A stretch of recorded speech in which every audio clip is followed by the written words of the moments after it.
Hello everyone! Welcome sa aking mini vlog. So for today's video, tuturuan ko kayo kung paano magtanggal ng nakupasan na damit. Yan, ito yung bagong damit ng asawa ko. Nakupasan siya. Hindi ko alam na kumukupas pala yung blue ko na damit.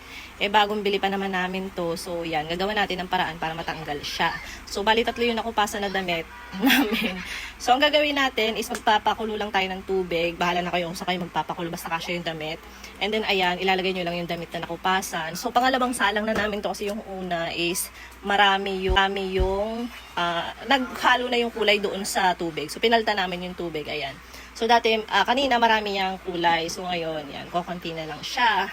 And medyo dito lang ako nahirapan sa damit ng asawa ko kasi nga marami yung nakupa sa kanyang damit at saka medyo makapal.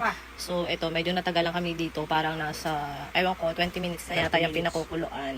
Ayan. And finally, natapos na namin pakuluan at wala na yung mga stain or yung kupas dun sa mga damit. Ayan guys, sakali na mangyari sa inyo yung ganito, gawin nyo is pagpapakuluan nyo lang siya kasi sayang naman 'di ba yung mga nakupasan damit, pumapangit. So pwede na ulit nating isuot. So yan, tatlo yan. Lalo na yung kanina yung pink ko, ang daming kulay niya. So yan, wala na rin siya. Naman ko lang din ng video, baka sakali na makatulong sa inyo at doon sa mga hindi nakakapanood ng mga ganung video. At mapanood tong video ko is makatulong sa inyo. Suggest nyo doon sa mga kakilala nyo na nakupasan din ng damit. So yun, hindi naman maaalis yan minsan eh. Yan, nasuot niya na yung damit na nakupasan. Yun lang, thank you for watching.